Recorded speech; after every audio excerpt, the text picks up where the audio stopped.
Hello dear student, this is chapter number 2, poem number 2nd, class 10th UP board, The Psalm of Life, composed by Henry Wordsworth Longfellow।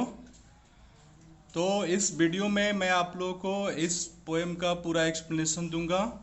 I will give you very good explanation in this poem, so try to understand and listen. This is first stanza. Life is real, life is earnest, and the grave is not its goal. Dust thou art, to dust returnest, was not spoken of the soul. तो इस पहले stanza में poet ये बता रहा है कि life is real, जीवन वास्तविक है, लाइफ इज अर्नेस्ट, जीवन गंभीर है, and the grave is not its goal, and dust thou art, to dust returnest was not spoken of the soul. तो इसमें ये बता रहा है कि लाइफ इज़ रियल, लाइफ जीवन वास्तविक है, लाइफ इज़ अर्नेस्ट, जीवन गंभीर भी है, and the grave is not its goal, और मृत्यु को प्राप्त हो जाना अर्थात कब्र में चले जाना जीवन का उद्देश्य नहीं है। Dust thou art, to dust returnest was not spoken of the soul, और तुम मिट्टी हो और मिट्टी में मिल जाओगे, आत्मा के विषय में ऐसा नहीं कहा गया है। तो चूंकि हम लोग ऐसा जानते हैं कि बहुत सारे लोग ऐसे कहते हैं कि ये शरीर जो है मिट्टी का बना हुआ है और फिर ये मिट्टी में मिल जाता है, इस तरह से जीवन की समाप्ति हो जाती है। लेकिन जीवन के बारे में, आत्मा के बारे में ऐसा कुछ कहा नहीं गया है। जीवन का अंतिम उद्देश्य ग्रेव में चले जाना अर्थात मृत्यु को प्राप्त हो जाना इसका उद्देश्य नहीं है। Listen, this is second stanza.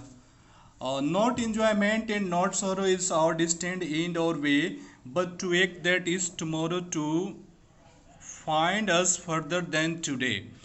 तो पोइट ये भी बताना चाह रहा है कि नॉट एंजॉयमेंट एंड नॉट सरो, यानी पहले से ये निर्धारित होकर नहीं आया है कि हमारे जीवन में सुख की प्राप्ति होगी, हमारे जीवन में दुख की प्राप्ति होगी।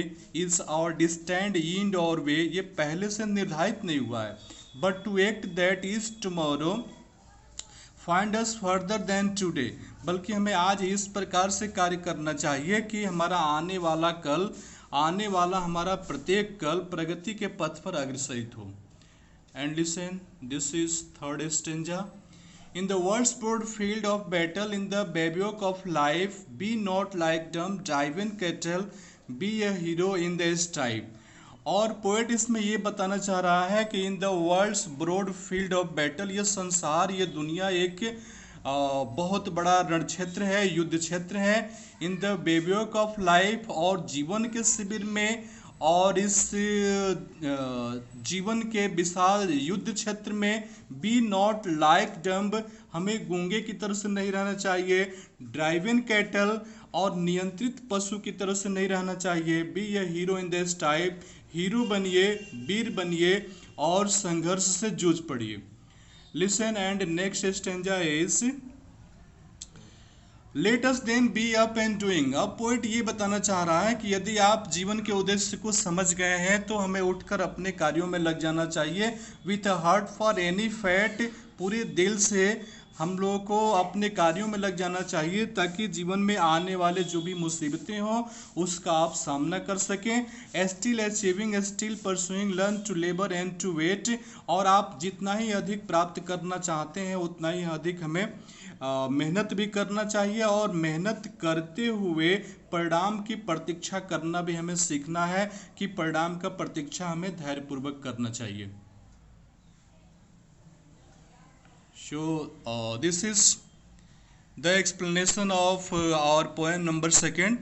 So dear student, thank you for watching, and like and subscribe my channel. Thank you for watching. I will continue your next poem in my next video. Thank you.